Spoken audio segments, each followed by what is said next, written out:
your neighbor, tell him it's only a roar.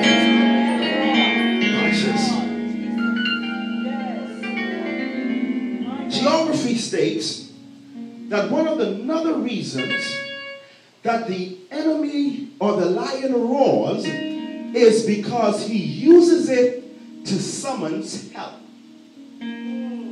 You will never summon help unless you realize that there is a greater power in your midst. See, what we have done, we have taken the roars of the lion and have miscalculated and misinterpreted it and figured that he was stronger than us. In fact, he was roaring because he was intimidated by your presence. Look, I wish you could boast up your chest and say, devil, you only carry on because you scared of this.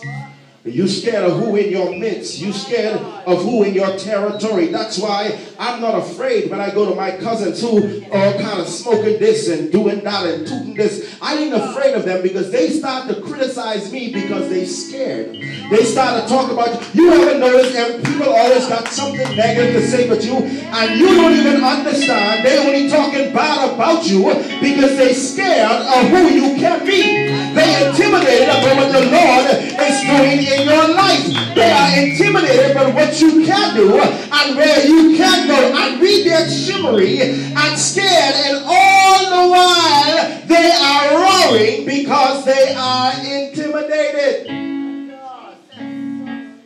Watch this now. One of the other reasons that lion roar is because he wants his family to know that danger is approaching. Hear this now.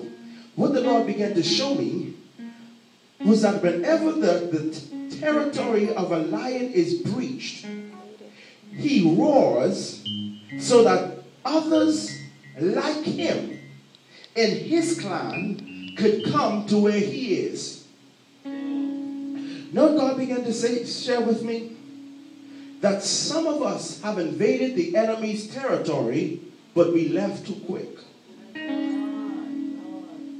See, because when God gives you the power and authority to go into the territory of the adversary, why are you just pulling one stuff out?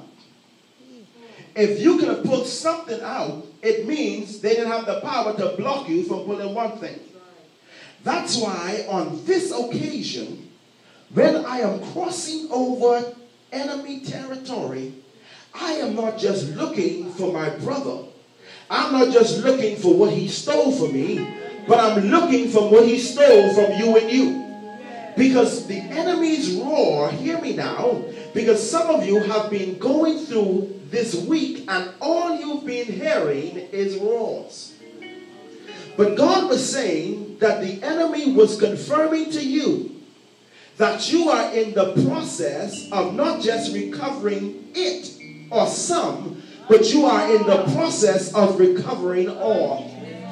And his roar was meant to intimidate you, but God said, I'm flipping his roar around to let it confirm you.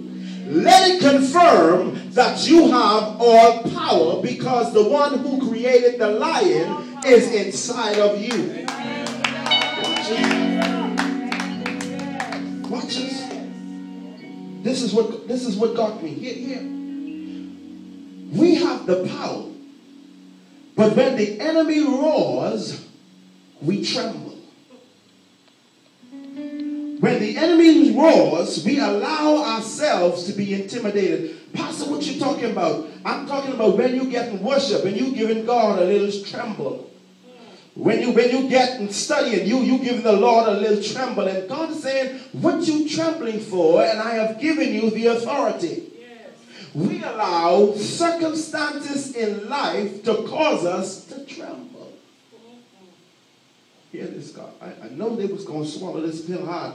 We allow situations and conditions that are only roaring at us. We allow it to intimidate and to cause us to get to a state where we forget our ability and our power.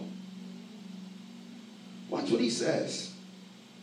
Look at the text. He says, Satan, or your adversary, the devil, as a roaring lion. Watch what he does. He walketh about, seeking whose souls he may devour. Can I break it down a little bit? Watch what he does. Satan roars in your life, and then he walks to see your reaction to his roar. If he sees you are intimidated by his suggestive roars in your life, then he comes and seeks to devour your soul. Look at what soul is. Soul is your mind, your will, and your emotions. Satan suggests things to you, roars in your life, walks to see if you trembling at his roar, and then for those who tremble, he now seeks to devour your mind, your will, and your emotions. If he can control your mind, he can control your victory. If he can control your mind, he can control your deliverance. If he can control your mind, he can control your breakthrough. If he can control your mind, he can control your worship. If he can control your mind, he can control your deliverance. Hear this. Someone say roar, walk, seek to devour.